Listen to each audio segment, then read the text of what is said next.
자, 오늘도 함께 하시는 여러분들 주님의 이름으로 환영합니다. 우리 다 같이 찬송가 251장 우리 같이 찬송하시겠습니다. 찬송가 251장 놀랍다 주님의 큰 은혜 우리 같이 찬송하시겠습니다. 251장입니다.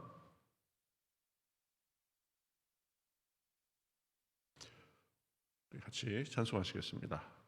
놀랍다 주님의 큰 은혜 우리의 죄를 속하시려 갈보리 십자가 위에서 어린 양 보혈을 흘렸네.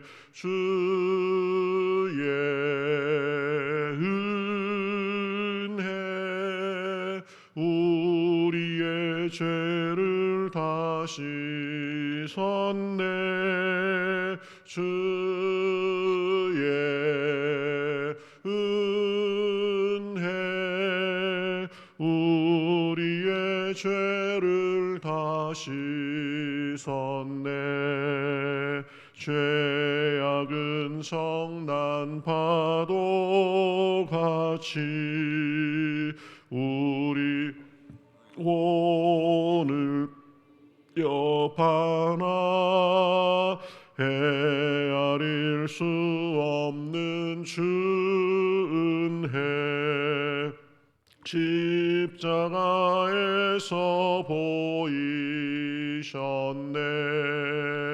주의 은혜 우리의 죄를 다 씻었네. 주의 은혜 우리의 죄를 다 씻었네. 죄악에 물든 영혼들을 주께서 피로 씻으시네. 지금도 흐르는 그 피에 눈보다 더 희게 씻으라. 주의 은혜 우리의 죄를 다 씻었네. 주의 은혜 우리의 죄를 다 씻었네. 비할 수 없는 그 은혜를 있는 자에게 거저 주네. 형제여 주 앞에 나와서 더 지체 말고 곧 받으라. 주의 은혜 우리의 죄를 다 씻었네. 주의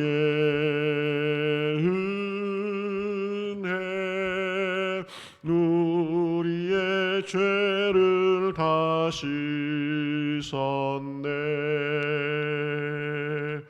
아멘. 같이 기도하시겠습니다. 하나님 감사합니다. 간밤에도 지켜주시고 오늘도 새날을 주시어서 일어설 수 있는 힘을 주시고 이렇게 발걸음을 주님 앞으로 나와 주님께 또 찬송하며 주님의 은혜를 생각하며 나아가게 하시니 감사합니다. 죄로 물들어서 하나님 앞에 나아갈 수 없었고 참 연약한 존재들이었지만 그러나 우리를 사랑하여 주시옵시고 예수님의 보혈로 씻어주셔서 우리를 받아주시고 자녀 삼아주시고 날마다 때마다 은혜 주시고 동행해 주심을 인하여 감사합니다. 하나님, 오늘도 그 주님을 모시고 살며 주님의 말씀 가운데 살며 우리를 위해서 고난당하신 그 주님의 그 은혜를 묵상하며 그 은혜를 누리며 나누며 살기에 부족함이 없도록 인도하여 주시옵소서. 시종을 주님 앞에 맡기며 살아계신 예수님의 이름으로 기도하옵나이다. 아멘. 자, 성경 말씀 보겠습니다. 성경 말씀 사도행전 2장 42절에서 47절까지 보겠습니다. 사도행전 2장 42절에서 47절. 자, 한 절씩 교독하겠습니다. 그들이 사도의 가르침을 받아 서로 교제하고 떡을 떼며 오로지 기도하기를 힘쓰니라. 사람마다 두려워하는데 사도들로 말미암아 기사와 표적이 많이 나타나니 믿는 사람이 다 함께 있어 모든 물건을 서로 통용하고 또 재산과 소유를 팔아 각 사람의 필요를 따라 나눠주며 날마다 마음을 같이하여 성전에 모이기를 힘쓰고 집에서 떡을 떼며 기쁨과 순전한 마음으로 음식을 먹고 하나님을 찬미하며 또 온 백성에게 칭송을 받으니 주께서 구원받는 사람을 날마다 더하게 하시니라. 아멘. 자, 우리 사도행전 이제 2장 마지막 부분인데요. 어제는 그 이제 베드로가 성령이 임하시고 나서 이게 어떻게 된 일인지, 구약의 예언의 성취다.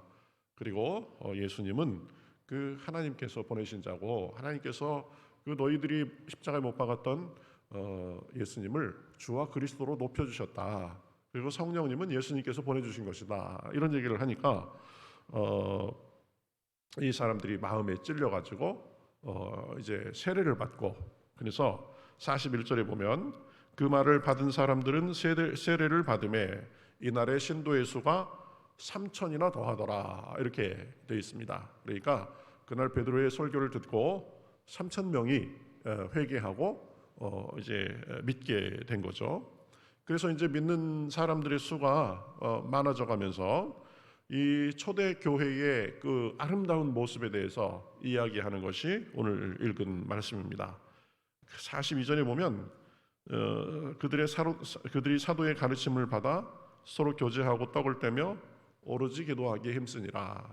그러니까 사도들의 가르침을 잘 받아서 순종하는 것이 있었고, 또 서로 교제하고 떡을 떼고 그리고 기도하기를 힘썼다. 그러니까 아주 아름다운 그런 교회의 모습이 펼쳐지는 것입니다.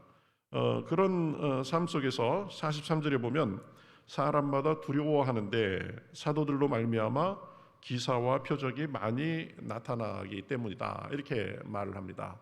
그러니까 이제 성령의 역사가 충만하고 강하니까 사도들을 통하여서 우리 뒤에 쭉 이어지는 것을 보면 알겠지만 기사와 이적이 많이 나타나고 정말 하나님이 살아계셔서 역사하시는 모습이 뭐 곳곳에서 보이니까 이 사람들이 두려워했다라고 하는데, 여기서 두려워했다라는 것은 공포, 두렵다, 자기 안전에 대해서 두렵다 이런 것이 아니라 좀 그 하나님에 대한 어떤 경외감, 어떤 그런 어떤 신비한 어떤 그 마음속에 그 신적인 어떤 경외감, 이런 것을 말하는 것입니다. 그러니까 누구나 하나님의 영광을 경험하면 당연히 그 하나님의 능력과 영광에 압도되고 우리가 얼마나 연약한지, 그러면서 그 하나님에 대한 그 경외감, 그런 것들이 자연스럽게 일어나는 건데요. 지금 그 초대 교회에서 이 하나님의 그 영광스러운 기적과 이사의 능력, 역사들이 많이 나타나니까 사람들이 자연스럽게 살아계신 하나님에 대한 그 두려움, 경외감이 생겼다라는 것입니다. 우리의 모습도 그래야 되죠. 하나님은 참 우리의 친밀한 아버지같이 또 친밀한 친구처럼 우리에게 그렇게 부담 없이 대해 주시는 분이시기도 하지만, 그러나 그 하나님은 영광스럽고 우리하고는 완전히 격이 다른 사실은 능력의 주님이시고 만유의 주제라는 사실도 우리가 분명히 기억해야 됩니다. 그러니까 하나님이 그런 모든 그 격의를 다 없애고 우리를 친밀하게 대해 주시고 부담 없이 대해 주시고 하지만 그럴수록 그분을 우리가 마음속으로 깊은 곳에서 경외하고 우리가 섬기는 분이다라는 사실을 잊으면 안 된다라는 것입니다. 하나님께서 우리를 잘해 주시고 은혜로 대해 주시고 용서해 주시고 그러니까 쉽게 생각하고 내 마음대로 해도 되고 뭐 그렇게 생각하면 안 된다라는 거죠. 늘 진심과 정성 그리고 최선을 다해서 섬겨야 되는 거다. 그렇죠? 예. 이러한 자세는 우리가 하나님께뿐만 아니라 우리 삶에 있어서 인간관계에도 그대로 적용이 됩니다. 여러분 사이가 가까워질수록 부담 없어지고 격이 없어서 친밀하게 대하기도 하지만 동시에 그럴수록 가까울수록 친밀할수록 예의를 잘 지켜줘야 된다. 가까운 사이라 부담 없다고 말도 함부로 하고 행동도 함부로 하고 그러면은 그 관계가 오래 지속되기가 쉽지 않습니다. 그러니까 가까울수록 더 예의를 지키고 선을 지켜줘야 그리고 사실은 부담 없이 하더라도 속으로는 더 존중해주고 상대방의 입장을 늘 세심하게 배려해주고 그런 것이 있어야 된다라는 것입니다. 그래야 그 관계가 건강하고 오래 갈 수 있다. 부담 없이 가까워지면 마치 이쁘다 이쁘다 오냐 오냐 하니까 할아버지 수염 당기는 식으로 그렇게 너무 부담 없다고 막 하고 그러면 그 관계가 오래 가기가 쉽지 않다라는 거죠. 하나님에 대해서도 마찬가지입니다. 하나님은 우리를 은혜로 대하시고 늘 용서해 주시고 친밀하게 아주 친한 아버지같이 이렇게 우리를 해주시는 분이지만 그럴수록 우리가 우리의 몸가짐과 마음가짐을 늘 바로하고 그 하나님의 사랑이 얼마나 큰 것인가 하나님의 은혜가 얼마나 큰 것인가 하나님의 능력이 얼마나 큰 분인가 그 분이 나에게 그렇게 친밀하고 사랑스럽게 대해주신다는 사실에 대해서 감사하고 감격하고 우리의 마음가짐과 우리의 몸가짐을 우리가 잘 할 필요가 있다라는 거죠. 가까울수록 더 우리가 예의를 지키고 지켜야 될 선을 잘 지켜줘야 된다. 지금 초대교회에서 그런 현상이 벌어진 것입니다. 기적과 이사가 많이 나타나니까 하나님에 대한 경외심이 그만큼 커졌다. 자, 그 다음에 44절 45절에 보면 믿는 사람이 다 함께 있어 모든 물건을 서로 통용하고 또 재산과 소유를 팔아 각 사람의 필요를 따라 나눠줬다. 이 뭐예요? 보면 이 욕심이 사라졌다라는 거죠. 자기 재산에 대한 욕심도 없어지고 물건을 통용하고 나눠주고 뭐 네 거 내 거 이런 구분이 없었던 것 같아요. 그러니까 어떻게 보면 이건 꼭 내 거다. 이건 내 재산이다. 내 살림이다. 그런 주장이 없었다라는 거죠. 조금 더 확대해서 우리가 생각해 보면 자기 영역 주장이 없었습니다. 자기 영역 주장. 이 교회나 어떤 공동체들이 보면은 사람들이 많이 모이고 해가면서 내가 이 공동체에서 그래도 내가 이 정도다. 그 다음에 이건 내 일이다. 이건 뭐 다른 사람 일이다. 교회가 이제 점점 성장하고 하다 보면은 그런 일이 벌어집니다. 그래서 다 각자의 보이지 않는 그런 영역들이 있어요. 물론 세분화해가지고 우리가 그런 일을 하고 각자의 책임을 맡아서 하고 그런 것은 좋은 일인데 그게 잘못하면 자기 영역이 돼버려서 그 영역에 끼지 않은 사람들은 굉장히 이 어색함을 느끼고 어떤 그런 이 새로운 사람들을 좀 이렇게 배제시키고 이런 분위기를 느낄 수 있는데 그러면 안 된다라는 거죠. 이 초대교회 같은 경우에는 자기 재산에 대해서도 서로 통용하고 물건도 통용하고 그렇게 내 것 내 것 그런 구분이 없었다. 그렇죠? 그래서 욕심이 사라지고 자기 주장이 그만큼 사라진 거로 볼 수 있는 거죠. 어떤 사람들은 초대교회의 이런 모습을 보고 기독교는 원래 공산주의하고 비슷한 거다 이렇게 말하는 사람들도 있습니다. 저도 대학 때 이 본문에 근거해 가지고 그런 주장을 하는 글을 읽은 적이 있어요. 그런데 여러분 그건 그렇지 않습니다. 기독교는 공산주의가 아닙니다. 초대교회가 지금 자기 물건을 통용하고 유무상통 지낸 것은 성령의 강한 역사로 인해서 자발적으로 그런 거죠. 자발적으로. 그렇죠? 자기의 그만큼 마음을 비우고 욕심이 사라지니까 서로 물건을 유무상통한 건데 공산주의는 절대 자발적이지 않습니다. 어떻게 하죠? 있는 사람 것을 폭력으로 강제로 뺏어 가지고 없는 사람 주고 우리 다 균등하게 나누자. 말은 좋은데 균등하게 나눠 가지고 결국 그거 누가 가지는 거예요? 권력자들이 갖는 거나 마찬가지죠. 국가에 다 귀속돼서 사실은 공산주의에 있는 사람들은 국가의 노예로 사는 거다. 그렇죠? 그래서 국가의 권력을 쥐고 있는 그 소수의 사람들이 다 누리게 되어 있는 겁니다. 그래서 공산주의는 제가 보기에 사기다. 그렇죠? 젊었을 때 한때 아주 그 좋은 구호로서 잠깐 솔깃할 수는 있지만, 그래서 이런 말이 있죠. 20대 때 공산주의에 대해서 관심을 가져보지 않으면 그 사람은 머리가 없는 사람, 아니, 가슴이 없는 사람이다. 근데 30이 넘어서도 공산주의에 대해서 계속 관심을 갖고 거기에 이끌리면 그 사람은 머리가 없는 사람이다. 이런 얘기가 있습니다. 그렇죠? 가슴을 움직이는 그런 게 있어요. 모든 사람들이 똑같이 균등하게 살고 계급도 없고 계층도 없고 가난한 것도 없고 부자도 없고 그러면 솔깃하죠. 그런데 그게 이 땅에서 이루어질 수가 없다. 그것을 일부러 이루기 위해서 폭력으로 막 사람을 뭐 수십 명, 수백 명 죽이는 그런 일도 아니고, 그렇죠? 공산주의 국가치고 수백만 명, 수천만 명 죽이는 것을 그렇게 우습게 생각하는 사람들인데, 그래서 기독교는 결코 공산주의가 아니다. 개인의 자유와 생명을 가장 소중하게 여기는 겁니다. 이 본문 가지고 공산주의, 기독교는 공산주의하고 비슷하다, 그거는 그렇게 얘기하면 참 무식한 소리다라고 할 수 있습니다.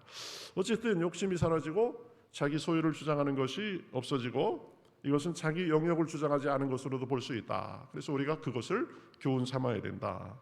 그 다음에 46절에 보면 이제 모이기를 힘쓰고 그런 것이 나옵니다. 날마다 마음을 같이하여 성전에 모이기를 힘쓰고. 모이기를 힘쓰는 교회가 좋은 교회죠. 그렇죠? 한 마음으로 마음을 같이해서 모이기를 힘써야 된다. 부흥하는 교회, 건강한 교회가 어떤 교회예요? 자꾸 교회에 가고 싶고 또 서로 보고 싶고 그런 거죠. 그렇죠? 코로나로 인해서 우리가 참 그 교회가 어려움을 겪고 있는 이유가 마음대로 가지 못하고 마음대로 모이지 못하고 마음대로 보지 못하고 그런 거잖아요. 좋은 교회는 마음을 같이해서 늘 모이기에 힘쓰는 교회다. 그리고 마음을 같이 하는 교회다. 자기 주장만 하고 불평 불만이 많은 것이 아니라 서로 격려하고 양보하고 서로 위해서 기도해주고 마음을 같이 하는 교회가 좋은 교회다. 지금 초대교회가 시작 부분에서 아주 그런 이상적인 모습을 보여주는 것입니다. 그리고 집에서 떡을 떼며 기쁨과 순전한 마음으로 음식을 먹고 그랬는데, 초대교회의 거의 대부분은 가정교회였죠. 가정교회, 각 사람의 집에서 모이는 겁니다. 그래서 여기서 집에서 모였다라는 것은 모이기에 힘써가지고 같이 떡을 떼고 기쁨과 순전한 마음으로 음식을 먹었다. 떡을 뗐다라는 것은 아마 성찬을 의미할 겁니다. 그리고 기쁨과 순전한 마음으로 음식을 먹었다라는 것은 애찬을 의미합니다. 모여서 그래서 주님의 살과 피를 기념하면서 성찬을 하고 또 그리고 같이 모여서 음식으로 교제하고 그랬다라는 거죠. 그러니까 교회는 이 먹는 것도 잘 먹어야 되는 것 같아요. 이 먹는 것 속에서 정이 생기고 그러는 것처럼 이 먹는 것도 잘 먹어야 되는데 코로나로 인해서 이 먹는 것도 제대로 잘 먹지 못하고 그래서 아쉬움이 많이 있습니다. 뭐 코로나도 이제 곧 끝나겠죠. 그러면 같이 음식으로 교제하고 성찬식도 많이 하고 또 그래서 늘 기쁨의 교제가 살아있는 교회, 웃음과 기쁨의 봉사가 끊이지 않는 교회, 그 교회가 되어야 된다. 초대교회가 지금 그러한 교회의 모습을 보여주고 있는 것입니다. 그래서 모여서 자기들끼리만 또 그냥 좋고 그런 것이 아니라 47절 뒷부분에 보면 하나님을 찬미했다 그렇습니다. 그래서 마음을 같이 해서 모이기를 힘쓰고 또 기쁨과 순전한 마음으로 음식을 먹고 하나님에 대한 찬송이 끊이지 않았다. 그러니까 아주 완벽한 그런 교회의 모습을 지금 보여주고 있는 것을 볼 수 있습니다. 우리 42절부터 쭉 내용을 정리하면 이 초대교회 사람들은 성령의 강한 역사와 더불어서 마음을 같이해서 모이기를 힘쓰고 또 사도들의 가르침을 받고 하나님을 경외하고 예배하고 찬미하고 기도하고 또 그 성찬을 같이 나누고 음식을 나누면서 교제하고 또 필요에 처한 사람들을 자기의 것을 들여서 돌보고 거의 뭐 천국과 같은 그런 모습이죠. 그러니까 자연스럽게 이제 47절 중반절 이하의 모습이 나타나는 것입니다. 그래서 그러한 아주 이상적인 모습이 유지되니까 47절 중반절에 또 온 백성에게 칭송을 받으니 그랬습니다. 그래서 교회의 모습이 좋고 서로 정말 아주 이상적인 아름다운 교회의 모습이 있으면 그런 것은 반드시 주변에 알려지게 돼 있다. 야, 저 교회 사람들은 저렇게 그냥 늘 떠들썩하고 웃음이 끊이지 않고 정말 아주 화기애애한 그것이 늘 보인다. 지나가는 사람이 딱 아는 거죠. 교회마다 다른 것 같아요, 보면. 그렇죠? 저는 한동안 이 대학에 있을 때는 일부러 여러 교회를 좀 방문한 적이 있습니다. 이 목사들의 약점이 뭐냐면요, 자기 목회하는 자기 교회밖에 몰라요. 다른 교회를 가볼 기회가 없으니까. 그래서 잘못하면 굉장히 시선이 좁아집니다. 그래서 저는 좀 그런 것들을 좀 피하고 싶어서 큰 교회는 큰 교회대로 어떻게 되는지, 작은 교회는 작은 교회대로 어떤지 관심을 가지고 여러 교회들을 방문하려고 노력했는데요. 교회마다요 다 다릅니다. 보면은 다 달라요. 어떤 교회는 아주 푸근한 교회가 있고, 어떤 교회는 사람은 많은데 냉랭한 교회가 있고, 어떤 교회는 자그만 교회이지만 아주 화목하고 아주 보면 아주 분위기가 아주 따뜻하고 아주 아기자기한 교회가 있고 다 다릅니다. 그렇죠? 이 교회마다 그런 조금 다른 면이 있는데, 오늘 초대교회의 모습처럼 정말 기쁨으로 떡을 떼고 서로 교제하고 찬미와 예배와 기도가 끊이지 않는 그런 모습이 있으면 자연스럽게 사람들에게 알려지게 돼 있다. 그래서 그런 교회가 칭송을 받지 않으면 이상한 거죠. 우리 교회도 하나님께서 그렇게 만들어 주고 계시는 줄 믿습니다. 그렇죠? 우리 모이면 늘 즐겁고 예배 속에 은혜가 있고 말씀 속에 은혜 받고 기도하면서 성령님의 충만함을 받고 또 그러한 능력으로 서로 권면하고 교제하고, 그래서 그렇게 하면 우리 교회가 이 초대교회의 모습처럼 돼 가는 것입니다. 이 초대교회가 지금 이러한 아주 그 이상적인 교회, 참 완벽한 모습이라고 할 수 있는 것이 어떻게 이렇게 이루어졌는가? 그 근본 동력이 무엇인가? 한마디로 하면 그것은 성령 충만에 있었습니다. 성령의 역사가 강하게 이제 일어나기 시작하니까 성도들이 이 성령에 충만하고, 그래서 교회의 질서가 잡히고 교회가 성령의 능력으로 돌아가는 교회가 되니까 자연스럽게 그런 좋은 모습이 있었다라는 거죠. 그래서 우리가 구해야 되는 게 뭐예요? 하나님 앞에 성령에 충만해야 된다. 그래서 사랑과 희락과 화평과 오래 참음과 자비와 양성과 어떤 기쁨과 어떤 성령의 열매들이 서로 잘 맺혀가지고 그것이 교회에 잔잔하게 흘러가야 된다라는 거죠. 그러니까 많은 사람들에게 칭찬을 받고, 그래서 좋은 소문이 나고 좋은 향기가 지역의 그 교회를 통해서 뻗어나가고, 그러니까 어떻게 돼요? 자연스럽게 구원받는 사람이 더 많아지게 되는 거죠. 47절 하반절, 주께서 구원받는 사람을 날마다 더하게 하시니라. 그래서 전도는 어떻게 보면 우리가 막 하자 뭐 이런 것도 우리가 해야 되지만 우리의 사명이기 때문에 우리 각자가 좋은 크리스찬이 되고 우리 교회가 좋은 교회의 모습을 꾸준히 유지해 나가고, 그러면 전도는 어떻게 보면 자연스럽게 돼 있는 거다라는 거죠. 그렇죠? 전도 중에 가장 좋은 전도법이 뭐라 그래요? 관계전도라고 그러죠. 관계전도. 자기 주변에 좋은 향기를 내서 그 향기를 맡고 사람들이 찾아오게 되는 거죠. 야, 저 사람 믿는 그 하나님이면 나도 믿어보고 싶다. 저 사람이 원래 저런 사람이 아니었는데 신앙생활 한다 그러더니 사람이 저렇게 보기 좋은 사람이 됐어. 그리고 하나님 앞에 그렇게 복을 받았대.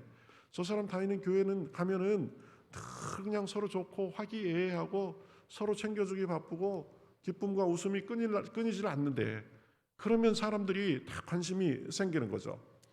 하나님께서 우리 교회도 그렇게 만들어 주시는 줄 믿습니다.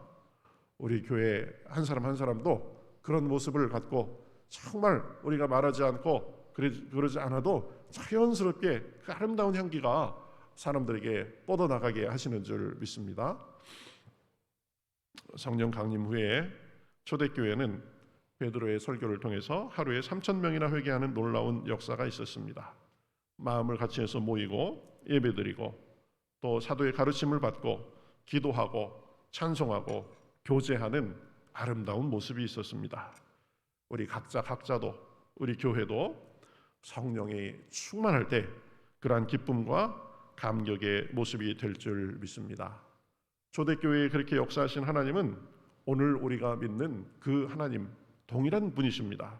그러한 역사를 사모할 때에 하나님께서 2000년 전에 역사하시고 2000년 동안 기독교의 역사를 통해서 쭉 이루어오신 그 하나님께서 오늘 이 시대에 우리 대한민국 평택에도 우리 교회와 우리 가정에도 그러한 역사를 이루어 주시는 줄 믿습니다.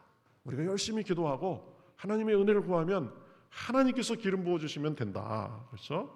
그래서 오늘도 기도 속에 마음속에 성령이 충만하고 그 열매를 풍성히 누리는, 그래서 우리 한 사람 한 사람을 통해서 하나님의 좋은 향기가 나고 우리 한 사람이 한 사람이 모인 것으로 인하여서 우리 교회에 좋은 향기가 나고 주변에 칭찬받고 우리를 통해서 하나님께서 구원받는 사람을 날마다 더하시는 그 역사가 오늘 우리에게도 경험되게 하시는 줄 믿습니다.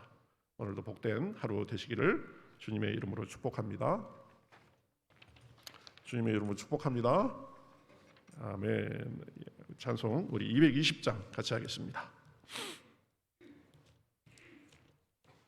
찬송가 220장 사랑하는 주님 앞에 찬송하겠습니다.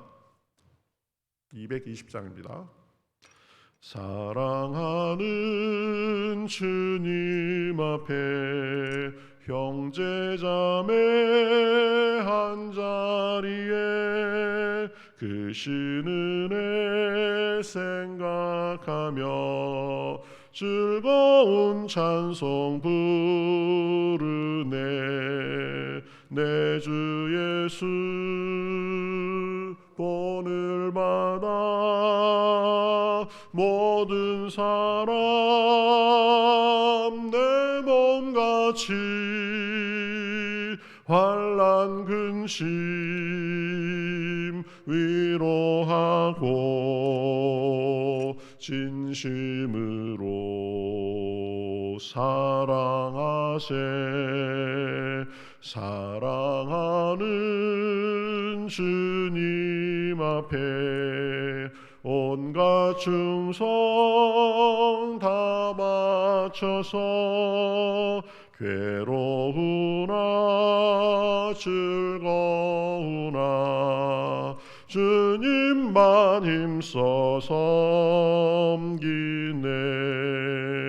우리 주님 거룩한 손 제자들의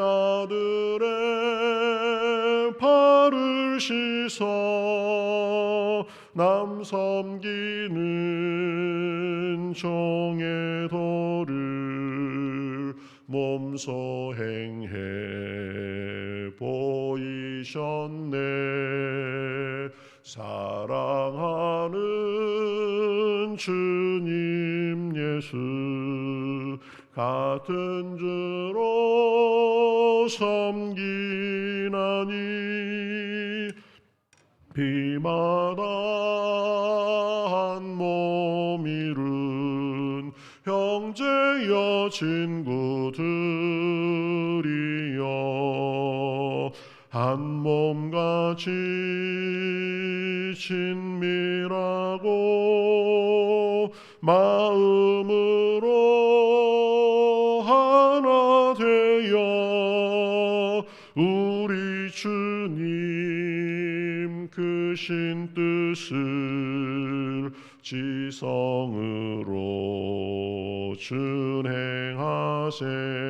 내 주 예수 본을 받아 내 주 예수 본을 받아 모든 사람 내 몸같이 환난 근심 위로하고 진심으로 또 사랑하세. 아멘.